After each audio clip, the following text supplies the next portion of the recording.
It's really exciting to advocate for something you truly believe in, which is why I'm so thrilled that Bandwidth Conversations is being sponsored by Clearer this year. Clearer has genuinely revitalized my skin. This isn't another cream on the shelf. Clearer is bespoke, evidence-based skincare created by consultant dermatologist Dr. Emma Craythorne, one of the leaders in her field. Emma's founding product, the Clearer Special, is a personalized night treatment that brings together multiple advanced actives, many of which you can't get over the counter, into one luxurious cream. And here's the thing. I've tried countless products over the years, all promising miracles. None worked. Then I started using Clearer, and within a month, friends were saying, "What have you done? Your skin looks amazing." And even I was doing double takes in the mirror. I looked fresher, younger, and glowing. And it's not just me saying this. Vogue, Elle, and Cosmopolitan all rave about Clearer. So if you want to find out more, head to clearer.skin. That's Klira.skin. If you want to find out more about Clearer founder, Dr. Emma Craythorne, listen to my podcast with her, as her story is fascinating and her credentials are mind-blowingly impressive. Plus, Bandwidth Conversations listeners get 20% off the Clearer special for the first 3 months on quarterly and annual plans. Just use the code bandwidth20. It is a game changer. Hello and welcome to Bandwidth Conversations, a podcast that finds out about the stories and journeys of creatives and rock stars of life. My guest today is a brilliant musician, award-winning composer, conductor, and multi-instrumentalist whose music has elevated stories across screens big and small, from the pulse of action to the quiet moments of reflection. With a sound that's both distinctive and deeply human, he scored everything from Ted Lasso, Daisy Jones and the Six, to David Attenborough series and The Great British Bake Off. I'm really looking forward to finding out how he arrived in this space, the process of scoring, and how he keeps coming up with new, fresh, and very diverse compositions. Huge thanks to total rock star Philip Moros of Cutting Edge Group for introducing us. Tom Howe, thank you so much for being here today. Thank you for having me. When I was growing up, my favourite band was Police, and then it was Sting. And probably of all those songs, when I was in my teenage years, my very favourite of all of them was Every Little Thing She Does Is Magic. Great song. Yeah, great song. And I think I probably just wanted someone to say that to me. But then I went to my friend's house, Claire Mohan, and her father had just got one of those. Do you remember those big units? Might have been just before your time, with the stereo units where you had the record player and the tape. Amplifier and the tape and the yeah, took up half the room. And she put on School by Supertramp, and we had that in stereo, and I just thought that was the most brilliant thing I had ever heard. So if I had to pick a theme tune for my childhood, it probably would be that one. Given you write theme tunes, which theme tune would be yours? The first record that really had an impact on me was David Bowie's Let's Dance record. Oh, yeah. For many reasons, actually. I'm trying to think how old I would have been then. I was playing the piano anyway, but that was the first time I noticed a guitar properly. And I remember then, not immediately, but doing some research on it. And all the guitars on that record, it was produced by Nile Rodgers. Oh, was and it? all the guitars were played by Stevie Ray Vaughan. So I became obsessed with that and him. And that's when I then decided I would learn the guitar. I know that record inside out, and I absolutely adore it. And I think it would be definitely my choice of theme. I remember my dad literally walking in with the vinyl and putting it on. Similar thing in the city, and it was totally mind-blowing, just different production. Niall's got a really distinct sound, obviously, and it was just an amazing piece of work, I think. How prevalent was music in your childhood? Very. I mean, my parents both musical. My dad played piano and organ in church. My mum sang in the choir. I was at a choir school from small, always around, always doing music, and even at home. My dad used to make us not make us is the wrong word, but I suppose he did. We would always be learning something. Even so my sister played the cello and the flute, and we used to perform as a trio at family events. I mean, from very small. When we say very small, what kind of age? Probably when she was about 7, I guess, and I would have been about 9, maybe a bit younger than that even. I was doing piano from younger than that. I would play all the time. I've got a tape recording of me playing Mozart's piano concerto when I'm about 10 or 9 years old. Oh my goodness. In the very early days of my piano teacher, a wonderful lady called Joanna Leach. Her husband was one of the first pioneers into home recording studios, and they had mics on their piano. And so when I'd learned something, he would record it just because he was interested in it. So I had early exposure to that. But I used to play guitar. My sister, she'd play the flute, and my dad would play the piano. Well, she'd play cello, and I'd play something else, and we'd swap around. So I was always around music and always playing things and listening to different things. And we'd go to gigs, and yeah, I was always around it. At the school gates, sometimes you see those tiger mothers who are pushing their children into extra violin at the age of 3 or this or that. Was it coming from you, Funny this enough, love? the piano probably didn't come from me. I learnt it from very young, and I'm pleased I did, but I wouldn't necessarily say I enjoyed it. But the guitar, and then latterly I've picked up some other instruments along the way, I absolutely loved them, and I never felt like I was practicing them. And I don't for the piano now either, I feel this, but there's definitely, you should learn the piano, and then I'd be taken to a weekly lesson and made to practice. But I went off to boarding school as well when I was younger. In those days, pre-internet and mobile phones and all these things, you didn't come home at weekends or anything, you were there. My dad used to, we just write letters basically to each other, but he would notate whatever the number one record was on top of the pops, which obviously doesn't exist anymore either. And then he'd post it to me so that I could learn it. And even at school then, I was in a band. We used to perform at all the school concerts and do that sort of thing. And then I was obviously singing in the choir and doing things and playing piano and things. There's a lot of music. How was boarding school? I didn't love it. Towards the end, I got used to it. How old were you when you first went? I would have been 9, I think. Oh gosh, it's young.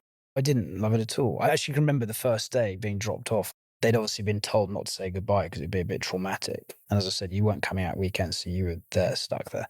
And so they were told not to say goodbye because it'd be. So I remember they took us all off to watch the Pink Panther. I can actually remember it, the Peter Sellers one. And I was sitting there, and then I did a double take out the window. I just saw my parents' car driving out the drive. It was like, Oh, I think that's an awful thing it to was mortifying. I mean, I was like, oh my God. And then I tried to run out, and there's a teacher there ready to stop you leaving the room, do you know what I mean? Sort of thing. Oh So you my don't gosh, go- that's terrible. That's how it was in those days, isn't it? That's kind of like how not to trust your parents again. It wasn't easy, but then you get used to it, don't you? Like everything, And Yeah. it was, And then did you stay at the same school all the way through? that was prep school, so only till 13. And then actually I went to day school after that. So I did it the other way around to a lot of people do it now. But it was good. The school was actually a very good school and a lot of music going on there. Those teenage years, were you thinking this is what I want to do for a living? When I was much younger, I wanted to be an actor. So I was in a lot of school plays and things, and I loved that. And I obviously loved music as well. And I do remember there was a turning moment where I would have been about 15, I suppose.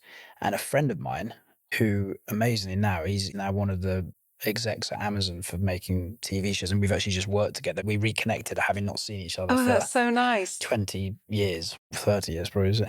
And he directed a play at school, Little Shop of Horrors. And I was going to be in the play, but there wasn't anyone to do the band. And so he knew that's what I did and play guitar. And I MD'd the band for that show. And there were about 4 of us playing. And then I thought, oh, I love this. The thing that I love about writing, particularly film and TV music, is basically telling stories. There's no reason for the music to exist outside of, it does now in many ways with concerts and things, but the primary purpose of it is storytelling. So that's what I've always been interested in any medium, really, just stories. And I never had any plan to do anything else. Didn't have a plan B. I didn't have a plan B. Weirdly, I think that's actually massively helpful because what you notice certainly in entertainment, I think, is that as you get older, and I'm thinking 20s here to start with, is that lots of people do music initially. And then as people get real jobs and they kind of start earning real money, I mean, I was teaching piano and guitar in schools for many years, and I used to play in the GMTV house band at 5 in the morning and do a jazz gig in Heel's department store on Tottenham Court Road. Oh my goodness. There's various things to pay the bills. It was all a bit of a struggle, but I loved all of that. That was fine. I was really enjoying it. But a lot of people fall by the wayside. And when you get to about 30, there's just a lot less people doing it. And whether you've got better or whether there's just less people to call, I don't know, but you just get busier. I have 2 daughters, Anna and Lara, and they're both singer-songwriters. And it's a tricky time because you're trying to get gigs. You're right now trying to get a following on TikTok, which has got nothing to do with your musicianship. I'm trying to get management, writing music. So a lot of that time, I would imagine, is you're second guessing yourself. Have I made the right choice? But then sometimes it can just take off straight away. So sounds like to you, you were always busy. I think it is being busy Because even things you do that don't, I mean, I used to go on these writing trips, this is just one example, to Sweden, which I got invited on by a friend. And it worked that you would, I think it was funded by Sony actually, but you go away for a week to Sweden and be in a group of, say, 21 people, and you get put in a group of 3 each day, and you write a song a day. And then at the end of the week, you perform the songs to an audience in Stockholm.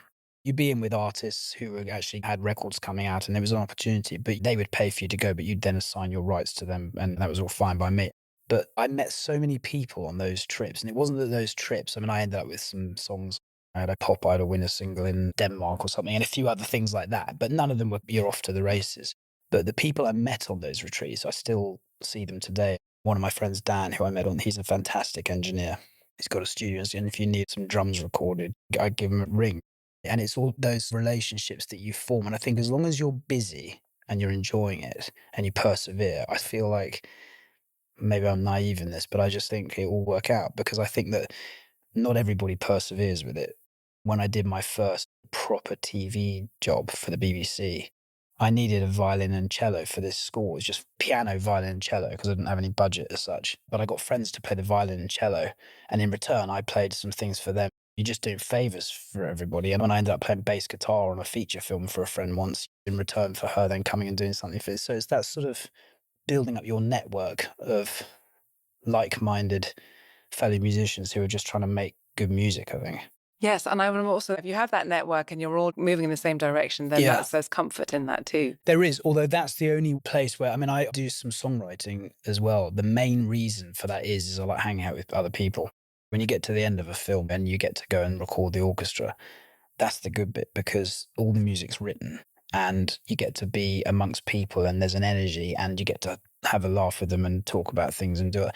When you're actually composing, it can be very long hours and very solitary. So that's why you've got to do a bit of everything and mix things up, I think, to keep your sanity, you know. And what was your first taste of writing for film or television? Like all these things, when it comes along, you're usually pretty ill-equipped to be the person doing the job. What happened is literally a friend of mine got work experience at somewhere called Carlton TV, which was ITV, you know, at the time. And they had a 3 or 4 minute short film that went out before Neighbours every day called Your Shout. And my friend, I don't know why she thought I'd be qualified, but she said, oh, my friend does that. They said, cool, well, let's get him in. And so I'd spoke to this guy. I never even went in to meet them, but they seemed to think I was up to it. And then they biked me a VHS round of this show. I put it in a VHS player, but I had no way of syncing it or timing any music at all. So I just hit go on the stopwatch. And then when it got to the end, I sort of hit the end and I was like, well, it's kind of this. So like, what tempo would that be? And then time that and work out vaguely how it's going to work. And then I recorded something, sent it in, and they said, well, it's great. I said, then that led to a few more of those. The producer of that, who I hadn't, he was somebody else. He then went on and did a supermarket sweep type thing. And I did something for that. I made all the percussion out of, I dropped all the coins and stuff into it was all about money, and cash register noises and things for the percussion. They seemed to like that. And then I got. This is still all Carlton. Still all Carlton. And then one of the producers then went to Sky to do a documentary on marathon runners. And it wasn't a big thing and nobody really saw it, but they asked me to do that. And that was like a 60-minute thing or something, I think. In those days, I'd just bought something called a Roland 1080 and I had something called a Proteus 2000. And they were these units that had sounds in it, but they were crap sounds, really. Well, they weren't crap sounds, but they were very early. Then I had a computer and you were able to make a demo. I did that using those. And then after that, one of them went on to do something at the BBC. And it was called How the Celts Saved Britain. It was a BBC 4 history show. I think I remember it. Yeah, and that then was the start of something. But it's not a sort of, then suddenly you're busy. I mean, I did that, and then I owned all the publishing, which you never do now, but in those days, they always gave you the publishing. And so I was able to get a publishing deal off the back of that because there was some money to be collected. But then it wasn't like suddenly no one called for ages. I did a lot of commercials as well. And in those days, you'd get paid to pitch on commercials. So you could actually make a living just pitching without winning anything. And I'd win the odd one, but it was actually fine just to not win. In the meantime, are you then still teaching? Yeah, still doing everything all the time. I was working. And performing? Yeah, working very long hours. I do sessions for people who came into London, so sometimes American artists who then it would be too expensive to fly the whole band here if they were only here for say 5 days. I would be filling in bands for people over the years I did. I mean, even random, like David Hasselhoff, he had a single out with Scott Mills, Driving My Car, I think it was called. And he did a 5-day radio tour around the UK. And I played for him. And he's one of many, Gloria Gaynor and the Bee Gees, various people over the years. So I was still doing all of that. But when I got to this publisher, they had a Christmas party and they sent out an email and they didn't BCC everybody. So everybody was on the email. And one of the other composers, who's a very successful TV composer, he hijacked the email train to basically sell a load of equipment. And I didn't need any of it. I couldn't afford any of it. But I picked the cheapest item, which was a patch bay, 50 quid. And I told him I needed it. And I went and met him to get it. And we ended up having lunch. And I then helped him out on a couple of things.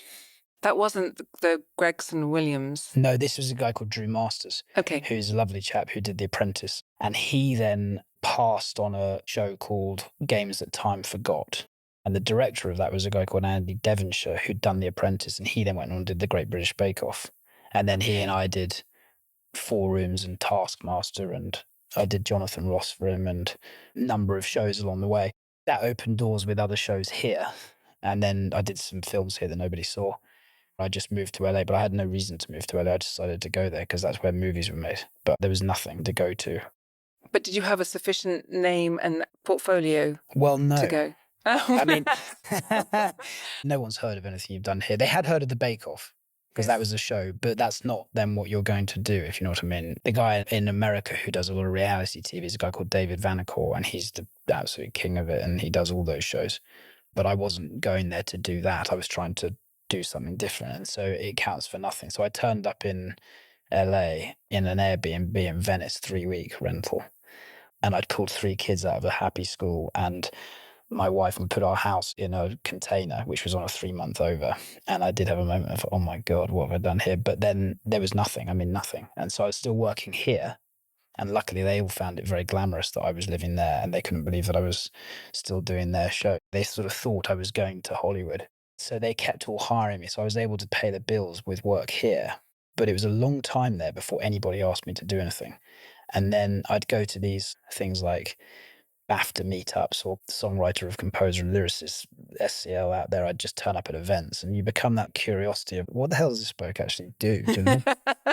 So no one knows, but they know you're surviving. So they assume you're doing something. And then a couple of people just asked me to do some things, but they were random. I'd play guitars on something, or I would arrange something for somebody, or I would orchestrate something. But over time, everyone goes, oh, that's what he does. He does that. That's the guy. And then you get pulled in for certain things, and that leads from one thing to then. I met Harry Gregson Williams. He was actually on a year out in London at Stowe School. He took a sabbatical. The sessions I did in London when I was younger, some of them were also for orchestra, working on other films and things.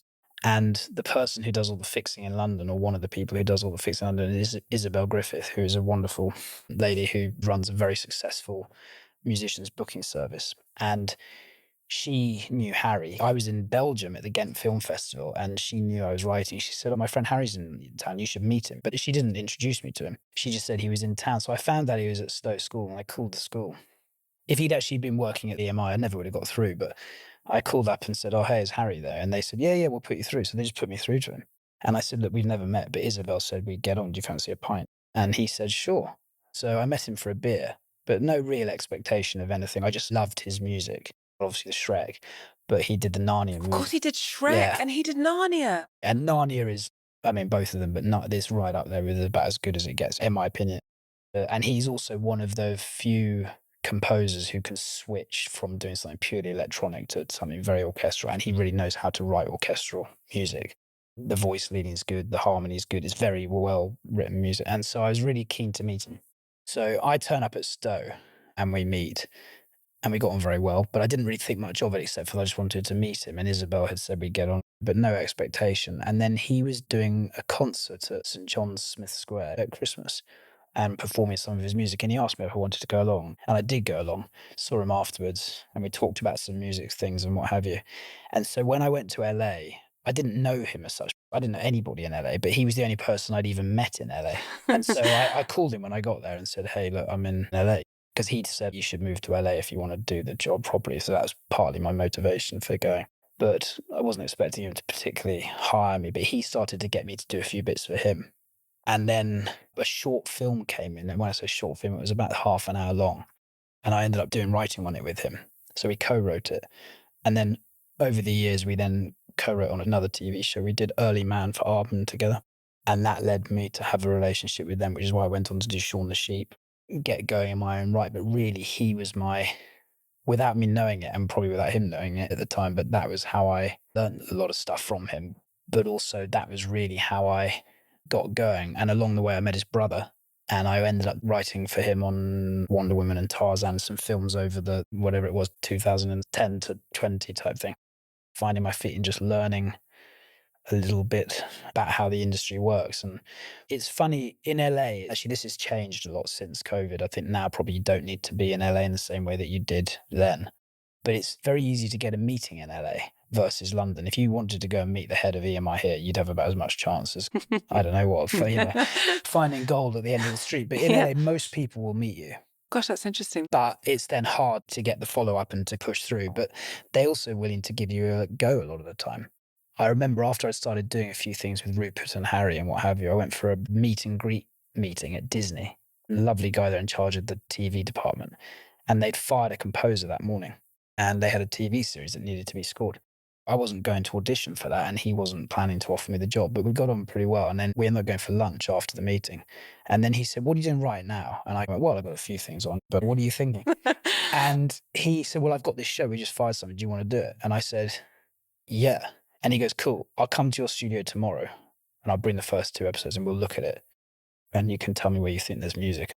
And then you can go at it." And I said, "This is amazing." And then as I was leaving to go, he said, "By the way, I haven't even listened to your music, but I'm going to assume that as you're here, you're not wasting my time. And if you are, your career is going to be short-lived." Wow. And it wasn't said in a very but there's that thing of everybody who is there putting themselves like, you better not be faking it, you better be up to it type thing. And he came over the next day. We watched the first episode, maybe only half of it. And he goes, "Oh, you got this. I'll chat to you next week." And that was it. And what was the series? It was called The Lodge, and it went for 2 seasons. So it's probably 24 episodes or something. Oh my But goodness. that was a great thing for me because that was probably the first real thing I did under my own name in Los Angeles, I think. I want to talk about some of those Yeah, I've things been that you've jumping just... all over the No, place, you haven't I? haven't. God, that's so brilliant. It's totally awesome. And I'm going to come back to a couple of them. But in terms of the actual process of scoring, watching these TV shows and films you've done, and I'm really trying to figure out how you do it. Fellow composer Nitin Sawhney, he said that what he does is when he gets a film or a TV show, he will either look at the script, or if it's already done, he'll look at the entirety of it. And then from that, he'll write an overture. And then from that overture, he'll then be able to take pieces out and place them in the other areas. Anne Dudley, who also composed I know that. Anne, yeah. Do you know? Okay. So according to Paul Brusek, she starts at the beginning and she just goes into the end. So she's very linear about how she composes. How do you get into a film? Well, the funny thing is there's many answers to this because A, they're not all the same. Also, the timeline is not the same. So I've done it all. I mean, I did a movie for Sony in 2015 or 16 called Professor Marston and the Wonder Women. Oh my gosh, I've just watched it. It's amazing. But that was an example where I spoke to the director before she even filmed anything. And I read the script and I wrote a 15-minute piece of music that I sent to her and she played it on set. So by the time that they actually started editing the film, 5 minutes of that piece of music was the end of the movie. And she'd also crowbarred it into a few. So I've had some sense of what I was doing. And that's often the case on an animation movie because you're brought on very, very early. But like a Shaun the Sheep, I might start 18 months before I record anything. So you have time to write suites or overtures and do themes and work out what you're going to do. And that's the ideal thing. Okay, and the luxury. So that's what you prefer. I have also started something at the beginning and gone to the end. I've also gone a film like Book Club 2, which was a film I did for Focus Features Universal. I actually wrote the last cue first, which was a long one. It was about 11 minutes or something, or maybe not, but it was longish. But I needed all my material in that cue. And I knew if I had that, the other bits would fall into place. That's not uncommon for me. I might start at the end and do just the final thing. And then I'll go backwards and work out which tunes are going in there. But there are also instances where you'll get hired on something. And I mean, I've just been hired on a TV show. They fired somebody. And so all the picture is already locked and it's already been spotted and they have to deliver it in January. I haven't got time to write overture. I've got to just go at it. So I need to write a theme, and I've done that, and I'll now work it in. But I am pretty much with that, doing what Anne said. And I put it on, and I go, right, what have I got to do for? I've got to do that one, and that. And I just tick them off and I go. So it can really be different. But I do think the ideal thing is to be able to write a suite of some sort and step away from the picture. And you can do that from a script. If there is picture to look at, that can tell you a lot about pacing. Is it fast cut? Is it very wide sweeping shots? What's the lighting like? You can learn a lot from looking at something, even if it's rough. How big the scale is, it shot with the camera very close in, and therefore it's not going to hack a huge bombastic kind of thing, or is it John Barry-esque massive Kevin Costner landscape, and then it's going to hack some big screens? So they're all different, and I try to approach each one as an individual thing and try not to repeat myself too much as well, and have a different, come at it from a different point of view each time. Obviously there's things that innately I like listening to and have taste in harmony in certain ways, and I like the way certain melodies probably fall, and I gravitate towards certain things, but I do try and come at each one differently. But they are all different. Sometimes you might only have 3 weeks, and sometimes you've got 18 months. They do require something a little bit different.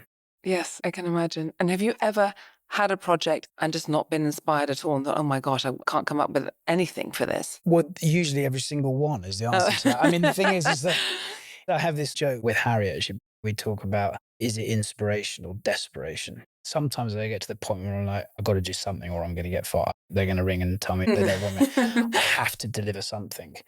And it's funny how you need to write every day, whether good or bad. You've got to get the idea out and you've got to finish it as well. That's the other thing. I think even if it's not your best, you've got to finish it and get that out the system and move on to the next thing. I don't think it's uncommon. I remember reading Forward by John Williams on a film school book years ago, but he said the phone rings and I get offered the job and I accept. I'm so grateful. And then I spend the next 2 days lying under the piano, looking at the bottom of it and thinking I'm going to throw up because I'm not good enough. And that's the greatest film composer living at the moment, in my opinion. That's really heartening. You wake up with ideas sometimes. You might wake up humming a tune even or whatever.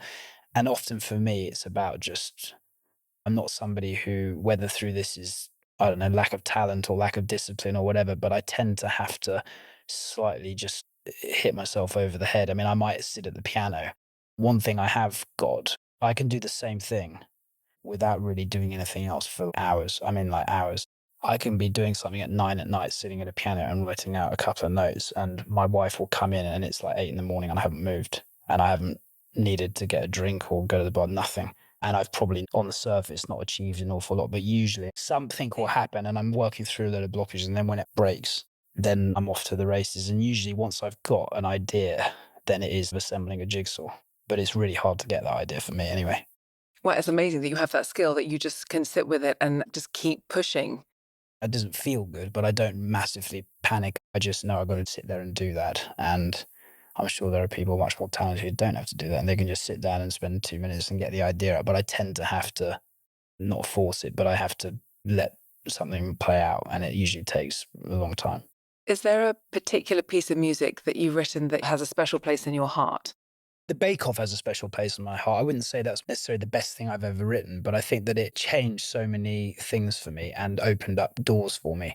And it wasn't that I reinvented the wheel or and I say, when I say I mean me and Andy, because the director, Andy Devonshire, he came round to my studio, and actually we'd just done that Games at Time Forgot thing, which was a 90-minute documentary. So this was a very different sort of thing.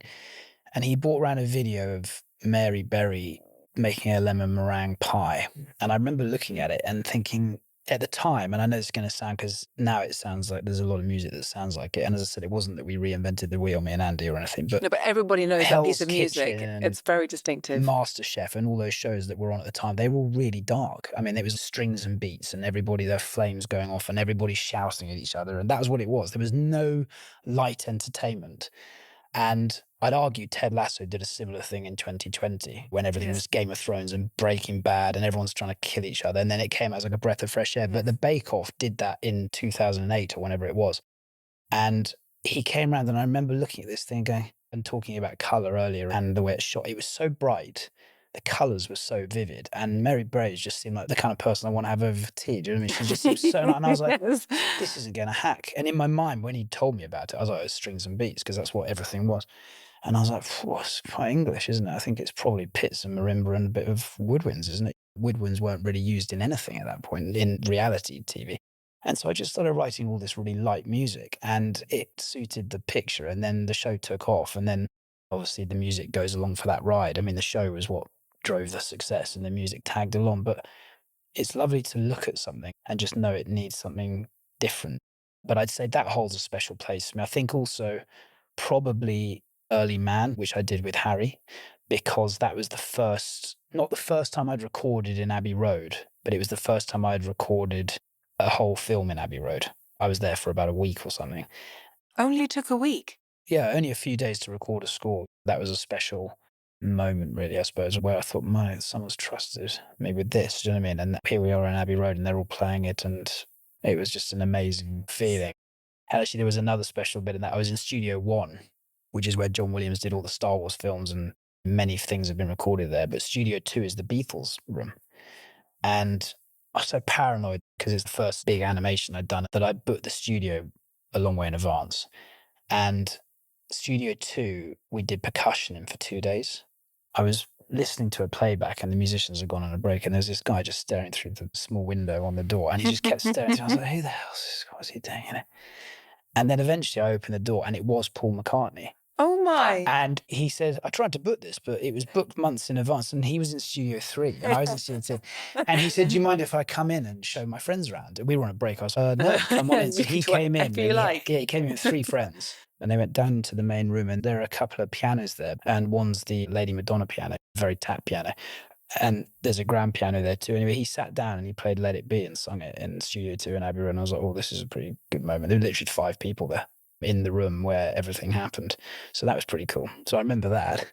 Very, very cool. And did you have any lessons on composing? Writing a song, like a pop song, is wildly different from thinking, okay, we need strings here and we need clarinets here. Yes, I did learn that, but it was a bit different then, because you didn't really film composition. I mean, it was a thing, but there weren't courses to do film composition. That's very much a new thing. And there was no tech involved in it then. It was more like you're learning how to try and write a bass line that's a bit like Bach or whatever it is, and how to extrapolate from that and move chords around, and about counterpoints and moving the right triad shapes in horns and whatever it is.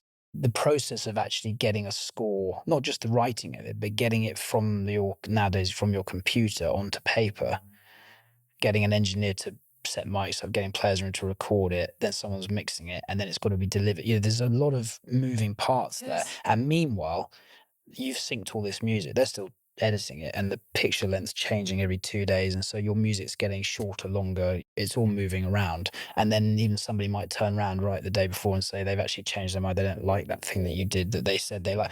So there's a lot of things that you learn being on the job and around somebody very experienced like Harry, who's dealt with these things, and you almost get to stand next to the flame without actually being in the fire. There weren't really film composition courses in those days. There were composition courses, there were music courses. But even after I got going, I was like, I need to get better at this. I used to go to Morley College in the evenings. So I'd be teaching in the day, and gigs in the morning, gigs in the evening. But Morley College used to run these night courses. They'd start at about 8 and they'd go till midnight. They're still going there. It's a very, very good place. I always thought Morley College, because Holst went there. I'm a massive fan of Holst. But I did courses there in advanced jazz orchestration and how to extrapolate out. Some of them were more, okay, here's Beethoven's Moonlight Sonata, it's on piano, let's arrange it for 2 clarinets and a quartet, and then you go away and you do the assignment. But it was all writing pencil and paper. It was a very different thing. So when I first got a computer, I didn't really know what I was doing with it, if I'm totally honest. And I learned a lot of bad habits, probably. But I wrestled with it, and I was never really a techie person, but I just read the manual and asked friends, and just figured it out like that over a number of years. And then by the time I knew how it worked, I then got a bit more regular work, and then it's now second nature. There's a lot of courses where people can go and learn how to sync the picture exactly to X, Y, and Z before they even start and all that, but it just wasn't like that. But I think that's in a way useful, because I just looked at the picture and you get a sense of the feel of it and the pace of it. And even now, when I write something, if it's a very melodic piece of music, i.e., like the end of the book club movie that I mentioned, very tuneful, kind of uplifting thing, I wrote that music. I mean, this is going to sound like a nightmare to a lot of composers when they hear it, or certainly engineers, but I wrote the whole thing in a computer, but no click. Oh, wow. So You then have you've an got to click it. internal click. Well, yes, and then you've got to click it afterwards, and then everyone goes, "Oh my God," and it then becomes very difficult to record, obviously. But I do that an awful lot. I will write, even on a Ted Lasso or something, most of the cues that are just piano or very emotional. There's no tempo. There is a tempo, but it's just what I feel like watching the images, and the tempo's all over the place, moving around. But it just feels right to me. You've scored over 20 films now and over 60 television series, and you're young still, so that's a lot. In 2018, you were nominated for Best Score for a feature film at the Film Music Festival Jerry Goldsmith Awards for your work on Professor Marston and the Wonder Women. I loved this film. I hadn't watched it before, and I loved your score. I started off thinking, okay, I'm going to pay attention to the music more than the film. And straight away, with that pacey piano playing, and it's a bit like a quickened heartbeat almost, which fits with what the story is about. So I have been playing that soundtrack over and over again. I think it's just fantastic. Professor Marston came about through... I had an agent at the time, or manager, called Tammy, who I'm still very friendly with. And she had a friend who knew this director called Angela Robinson. And Angela had directed years before that the Herbie Rides Again movie with Lindsay Lohan. And then she'd done a lot of writing around that of various things. They told me about this film, and I said, was there any chance I could read the script? I'd love to be involved, you know. They sent me the script, and then I called Angela. I was on the phone to her for a very long time, just talking about characters. And as you rightly said, there's a lot of piano, but the score is really built around a rhythmic ostinato, like either piano motifs or string motifs or what have you, that drive things along. That was the example where we spoke. I was so inspired after speaking to her that I wrote a 15-minute piece of music, which I sent to her, which she played on set. It was already in everybody's minds before they came to edit the film. And the end of the film is that sweet. I mean, it just stays exactly as it is, pretty much. I loved the film and I loved working with her. I thought she was fantastic. And it was just a great opportunity for me because you don't always get to write scores like that. It's quite tuneful and it's quite traditional in a very nice way. And those are generally all the things I like to do. And that was you alone? Because sometimes you... Yeah, that was me alone, yeah. Co-write things, but this was just you. That was just me. I did a film the year before that called Lost and Found, which I did on my own. And trying to get going on your own, you obviously need someone to trust you, which is why when you do it with someone like Harry or Rupert, it's easier because obviously they've got the track record. But Lost and Found was an indie film done by a friend of Harry's who asked me. He said, you should use Tom. And I did that. And then Professor Marston was another one where they were like, well, let's get Tom to have a go at the score. So that was a really good experience. I mean, I loved it. Although, funny story, and this would be one for the Americans, but in America, not because I'd done anything wrong, but every now and then, a small number of people get audited by the IRS. I happened to get audited by the IRS in about 2018 or 2019. And they went through all my things and it was all fine and no problems. But the thing that they couldn't get their heads around and where the sticking point came is that basically I spent all the money that I got from Professor Marston on recording the score. So I was having this meeting with this woman from the IRS and she's going, but that doesn't make any sense. I mean, you got this money and then you flew here and you went and recorded this orchestra and then you paid the mixer more than you got. And I was like, I didn't say it made business sense. I'm just telling you that's why it backs it up. For me, that film was very much an opportunity. I wanted to do the best job for Angela in the film. And I think this applies to all composers and songwriters and everybody doing anything creative. But whatever the last thing you did is, as you get more experienced, it can be the last few things you've done or your body of work. But you're kind of making business cards. And so I'm not saying you need to go out of pocket on everything because obviously that would be impossible and ridiculous. But if you get a feeling that something is worth it and you love it enough, I mean, you've got to spend all the money. You might get mates to do favors in return for, like I said earlier, with friends. But to me, that movie, I was like, I'm going to make this the best I can make it sound with the money that I've got available for this moment. And so there wasn't really the budget, but I recorded an orchestra. And I got a great player called Chris Bleth in LA who played all the woodwinds by himself. He's an absolute genius. And I played all the pianos, obviously. And I got a really good mixer to mix it, a guy called Al Clay, who he mixed the last Bond movie and Top Gun Maverick. This was not something he should be mixing, but I was like, I need that guy to do this. I think he mixed for about 10 days, and his fee was more than my fee, which I'd paid for the orchestra out of. So you can imagine this was a complete disaster from a financial perspective. But at the end of it, Sony made a CD of it, which now, again, we don't really do CDs. But it was... Well, I'm listening to it on Spotify. Okay. A guy called John Broxton, who's an English chap who lives in LA, and he runs a company. Well, he's a journalist, but he does something called Movie Music News. He reviewed Professor Marston. He had it down as one of his scores of the year, and me as somebody to watch. So it was completely worth it. Even though the film didn't do gangbusters from a box office perspective, for me personally and for my career trajectory, it was really successful. And the director must have been just thrilled to bits with you, because she got so much more than certainly than she paid for. But... Yeah, well. Yeah. Early Man, which you talked about, I watched it and I particularly loved it because I used to be a maths teacher at Eton. And so I taught Eddie Redmayne and Tom Hiddleston. Yeah. When I switched it on and I thought, oh my goodness, they're in it. That was in 2019. Again, you were nominated at the 46th Annie Awards from ASIFA for Outstanding Achievement for Music in an Animated Feature Production. That was shared with Harry Gregson Williams. And the opening scene is called Prehistoric Prologue. That's right, yeah. And it's, big choral element, big orchestra, and it's that music that we associate with planetary, intergalactic, really sweeps you along. But then it changes, and then it changes again. I thought, wow, within 5 minutes, the film hasn't even started, and you've told this incredible story just like that.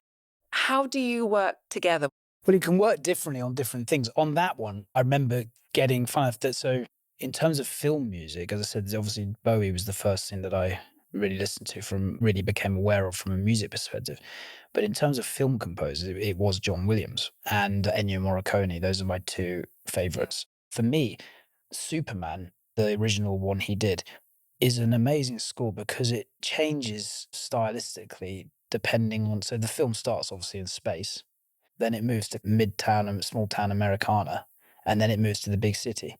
In the middle, you've got superhero hijinks going on, and it's a very, very well crafted score. And the fanfare everybody knows. It's a very simple melody. It's a root fifth, root octave vibe, but the arrangement he puts around it, and that opening Krypton sequence, that bit on Early Man, it reminded me of that. And I was like, okay, it's got to be something over a pedal, and the harmony's probably going to be dissonant. There's, Holst the Planets and various things that have done that as well, but it felt like the kind of film, particularly you can get away with this in animation. You can't in a kind of necessarily in a drama, but animation, you can tend to jump around a bit. And so I knew that opening sequence could be its own thing, and it didn't have to particularly relate to, and it does quote the tune in there, but it doesn't actually quote it in a way that's particularly recognizable, which is what the Superman score does. Or he actually quotes the fanfare in the very opening cue, which might be called prologue, actually, I think, or something like that.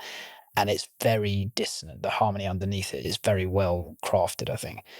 And so I was able to jump around with that. And then in terms of working with a co-composer, it can be very different. Sometimes you're picking off different cues. So you might look at something and go, you do that one and I'll do that one. And we've got a common template of sounds. And we have themes. So we had a theme for Doug, who was the main protagonist. And then we had a team theme for the tribe. Hobnob had a theme. Guna had a theme as well. There are 4 themes, so we know what those are.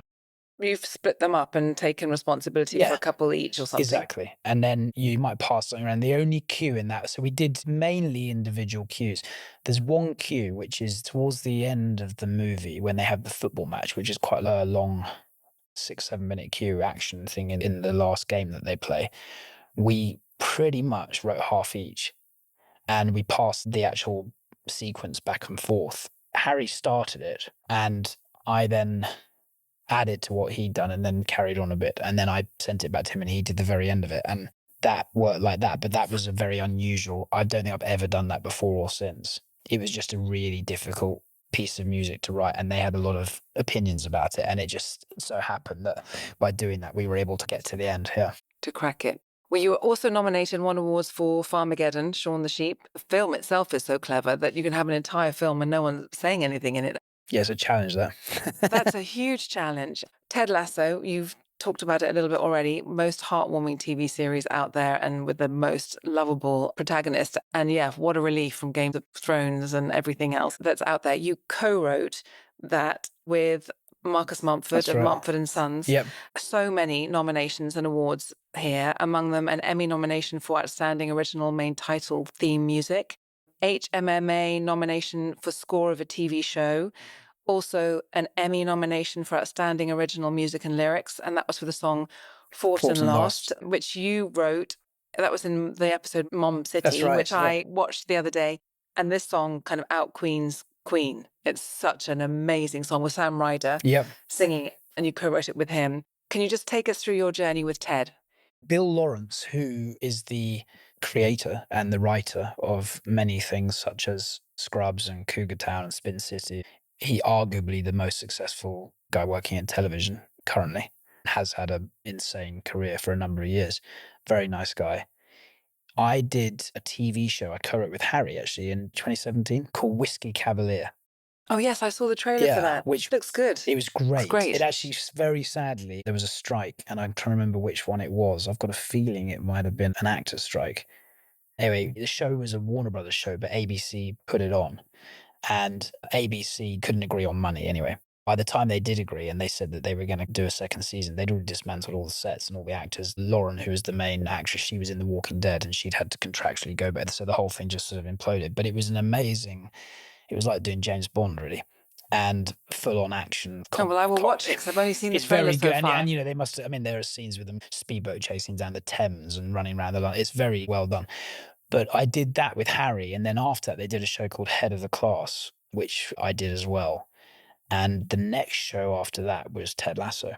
Bill Lawrence really wanted me to do Ted Lasso because I'd done these other things. And Jason wanted Marcus to do it because they're great friends. So Bill said, well, Marcus hasn't done TV. Why doesn't he meet Tom for breakfast and see if they get on? So I met Marcus for breakfast. He was out in LA doing a gig. I went along to the gig, took the family. He was incredibly warm and inviting. He had us backstage and there was a gig with multiple bands playing. I think they had the 1975 and someone else was playing, but Mumford were headlining. And so the stage was set up with a band set up on one side and a band set up on the other side, and then it rotated. So the band who were going off could get in place and then it would rotate around. And he had one of my kids playing drums and the other doing something whilst the other band were playing. Not that anyone could hear it, was out the front. And they kept saying, Marcus, 5 minutes. Marcus, 2 minutes. Marcus, 1 minute. And then he goes, you guys better take your seats. And then the stage spun round and we'd gone back out and he then launched into I Will Wait or something. I was like, wow, that's pretty incredible. And then we then spoke on the phone and he had, again, talking earlier about what I said about the tech side of things. I mean, he's a phenomenal musician, but he never synced anything to picture or dealt with cues or notes. You make a record and you just make what you like, don't you? And in his case, it's very good. But on a TV show or a film, people have opinions and you have to take those on board. And so this was just before COVID. So I think it was January 2020. He said, do you want to come over? And obviously he lives in Devon. From Los Angeles, that's not particularly convenient. But I got on a plane and I went down to his house in Devon. And I stayed there about a week or 10 days or something. And he got a little guest thing that I stayed in. And he had the studio there. And we'd just meet up in the mornings and have coffee. And then we'd spend the day in the studio. And then we'd have a glass of wine or a beer in the evening. And then we'd rinse and repeat. And we had the scripts, but we didn't have any footage. The only thing we could try and have a go at was the main title first, because we knew it's 30 seconds or whatever it is. I can't remember how long it is now. So that came first. I've never written a main title first ever before or since, because normally I need to wait until I've got enough material to know what it should be. But we actually just wrote a full-length song. And then from that, we extrapolated out without really knowing what it was going to look like. Well, we're going to need some sporting moments. We're going to need some bits where it's a bit emotional. We just wrote a bunch of random things away from picture. When they started editing the first season, they'd started putting this music in places and we could then see how it worked to picture and then we could change it and do whatever. But that's how it happened, really. And so we were thrown together and became really good friends. I'm going to see him on Friday night at the O2. He's a great musician. But that's how Ted really came about. And then I was then back in LA and then COVID hit. He was meant to come back to LA and hang out in my studio, but we were then kept apart. So we were all on Zoom from that moment on doing the first season. Then the second season, everyone had, by that point, and actually this is carried on today, people in LA just do Zooms for everything. very rarely go in person. I mean, I flew all the way to LA for a Daisy Jones in the Six spotting session from here. I can't remember why I'd been. I flew back there and then everyone was doing it on Zoom. I was like, oh my God, I've just come all this way. And now I'm in a hotel room on Zoom. I could have just been in London. Second season, third season, we were in that routine. But Jason's very good. He knows what he wants and he knows a lot about music as well. He's very good at knowing what something needs when we're talking about whether it should or shouldn't have music, which I know is something you asked about earlier. Yes. Sometimes no music is as effective as music. And if you use music too much, it can become wallpaper. It's like putting salt on your food. Salt's good, but you don't want too much salt because then it's going to be horrendous. And so sometimes when people get that right, really right, there's a Robert Zemeckis film called Castaway. Yes. Tom Hanks. Yes. And I don't know how long it is. I'm going to guess it's at least 2 hours long. It's a long one. There's no music until he leaves the island. And at the very end of the movie, and he gets on the raft. And up to that point, it's just rain and waves and the sound of the ball falling into this and him hurting himself and him screaming and things like that. And then he leaves on this raft. And as he goes away, this wonderful piece of music strikes up, written by Alan Silvestri, who's another one of the greats. And the effect of that, of having had nothing, and then you get this beautiful piece of music and Tom Hanks starts crying, you just start crying. You've got to be very careful how you use it. And I guess that's something that you just learn as you go along, because there's no formula for that. Not to use the cooking analogy again, but it's also a taste thing. It's what you like. And I think that comes a lot of what you've listened to and watched growing up and how many movies you've seen and how many books you've read and just getting a sense of storytelling. As I said earlier, we're telling stories and it's about how the best way to do that is. And sometimes that needs to be a lot of music and sometimes it needs to be none. And there are instances where you might be scoring an action movie and for unfortunate reasons, the bus is going a bit slow and it actually doesn't look very dangerous. So you need the music to hype up the sense of danger. But there might then be another one where the bus is actually going too fast, so you don't need any music. And so you have to just use the right amount of what the picture needs, but it's always about serving a higher purpose. Any director or fellow composer you'd most like to work with? Chris Nolan or Steven Spielberg would be good. I think Steven Spielberg is a master storyteller. He invented the blockbuster, isn't he, really? So, I mean, he's in a totally unique space all of his own and visionary. And Chris Nolan's a visionary too. I think in terms of composers, I would always work with Harry. As I said, he's super important to my journey and adore him to bits. So I definitely would do that. I'd like to maybe work with Sting or Chris Martin. Both of them have a musical sensibility that extends beyond songs. I think they're both very amazing storytellers, coming back to that, but also Sting's harmony is ridiculous. I mean, he can write a song in 5/4 with weird harmony and groove and it can still sound catchy. That's a really difficult thing to do. And ditto Chris Martin, he writes very cinematic songs with just very good melodies. I could totally see him scoring a film. A pinch me moment. You've given me one already with Paul McCartney, but is there another one where you thought, I can't believe I'm here? I probably had that with Jason Sudeikis. Ted Lasso took me to the Taylor Hawkins tribute concert at Wembley because he was introducing the bands. And that's actually where I met Sam Ryder. Okay. Sam was singing with Queen. Oh, he was singing with Queen? Yeah. And I heard him and I was like, oh my God. Brian May played on that song, didn't he? That's right, he did. Yeah. And Sam and him are great friends. But that was a moment where I was like, oh my God, who is that guy singing? And he just had an incredible voice. But also there was a moment where I was there with about 5 or 6 cast members and Jason. And I remember thinking, God, wow, this is pretty cool. Also, I think just those moments where you realize how sort of normal and nice all those people are. And everybody's got the same goal, just to try and make something great. What about a low moment? Doesn't have to be, it all sounds very smooth and brilliant. No, there's sure, of course. Well, there are massive moments of self-doubt along the way. There are moments where I've been on something that hasn't worked out. Most composers have been fired at some point. All the good ones, I should think. There's actually an amazing book, which if anyone's in, well worth a read, called Torn. It's rejected film scores. You get it on Amazon and it tells you who the composer was, what happened and who replaced them. Some of them are extraordinary. Another composer who I think is an absolute genius is Gabriel Yared. Amazing composer. But he was on Troy for 2 years or something. And then he was fired and James Horner had to write the whole thing in 3 weeks. That is not uncommon. It happens. And so that's a very low moment, particularly when you feel like you've tried your hardest, because you always try and try your hardest. So I've had those moments where, not a lot, it's happened to me maybe Actually, I think what's happened to me once properly, but twice it's happened to me. And that's very low because you feel like you've really, We've been cheated, I guess. well, Yeah. and you've really Treated badly. tried. And also sometimes you feel like it was a bit out of your control. It's not just about the music. There might be some politics involved or something. And that's a terrible feeling. When things get changed a lot at the last minute and you're very short on time, that can be quite a low moment. And you suddenly have to produce an awful lot of music in a very, very short space of time. And for some reason, it always seems to get done. I remember on a natural history show, having to write about 8 minutes of music in an evening that I then had to record 2 days later, and I wrote it and I did get it done and actually wrote it in about 4 hours. But that's a difficult thing to do repeatedly, if you know what I mean. It takes a lot out of you.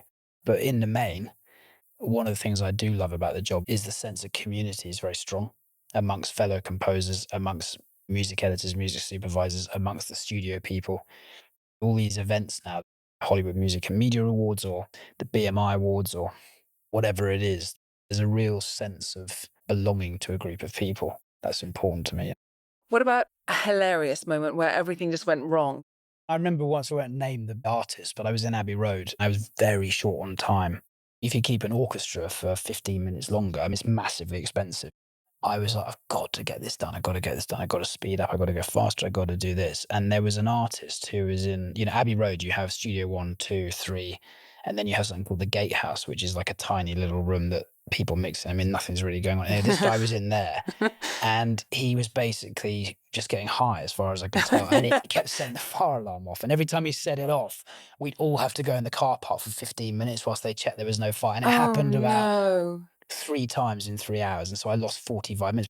You don't get it back. So that was funny because it was completely out of my control. And he kept coming. We'd get in the car park and then the door would open for the gatehouse, which is in the car park. And a billow of smoke would just come in. He'd go, what's going on, guys? And you're like, you're ruining everything. But you'd kind of go, my God. So that is pretty funny. One piece of advice for young musicians today. Work hard at your instrument and knowledge of music, I think. Collaborate with friends on absolutely everything. If someone's doing a theatre production, theatre's not your thing, still go and do something to do with it because you never know where the road is never straight. It's going off down one bit and then it's a dead end and you come back and take another path. So you've got to do absolutely everything.